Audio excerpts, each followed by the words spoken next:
चनांचे उसने हाथ बढ़ाकर टेलीफोन का रिसीवर उठाया और तेजी से इमरान के फ्लैट के नंबर डायल करने शुरू कर दिए। कुछ देर तक तो बार बार घंटी बजती रही और किसी ने रिसीवर ना उठाया। फयाज तंग आकर बंद करने ही वाला था कि दूसरी तरफ से रिसीवर उठाए जाने की आवाज सुनाई दी।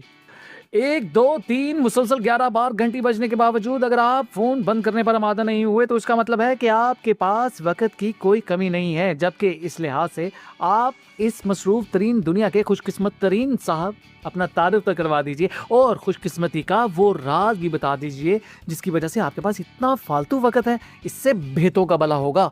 दूसरी तरफ से रिसीवर उठते ही इमरान की फुल स्पीड में दौड़ती हुई आवाज सुनाई दी। मैं फयाज बोल रहा हूँ। फयाज ने होंठ चबाते हुए कहा। उसके ज़हन पर चूंकि परेशानी ने डेरा जमा रखा था, इसलिए उस पर इमरान के इन फिक्रों ने जरा बराबर भी असर न किया।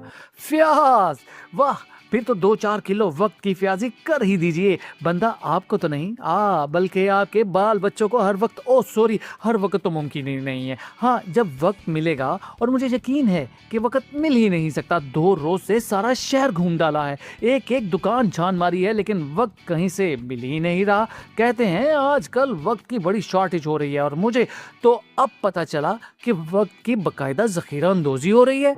इमरान की जबान एक बार फिर खुदवा हो गई। मैं खुदकुशी कर रहा हूँ, फयाज ने उसी तरह स्पॉट लेचे में कहा। अगर वक्त मिल जाए खुदकुशी करने का तो यकीन करो इससे ज्यादा नेक काम ही कोई नहीं। कर्ज ख्वाह मुंह पीटते रह जाते हैं, बीवी को नया लकब मिल जाता है, मेरा मतलब है वो बेवा हो जाती है, बच्चे यतीम हो जाते हैं। देखो किस कदर इनकलाब आता है, बड़ा इनकलाबी कदम होता है।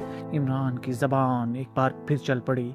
तो तुम चाहते हो कि मैं खुदकुशी कर लूं? ठीक है, ऐसे ही सही, फयाज ने फोन पीटते हुए कहा। अरे अरे अरे, फोन बंद ना करना। अगर तुम वाकई इस नेक काम का फैसला कर चुके हो तो बस मेरी एक ही दरख्वास्त है कि वसीयतनामे में फ्लैट और बैंकों में मौजूद अकाउंट और सिटी बैंक में 2 बड़े लाकर बस वो मेरे नाम लिख जाना। मैं इसके बदले में तुम्हारी यही खिदमत कर सकता हूं कि तुम्हारे कफन दफन के इंतजामात चंदा करके पूरे कर दूंगा।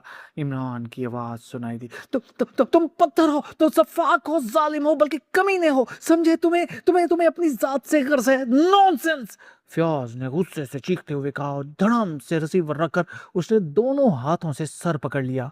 उसे अब अपने से ज्यादा इमरान पर गुस्सा आ रहा था।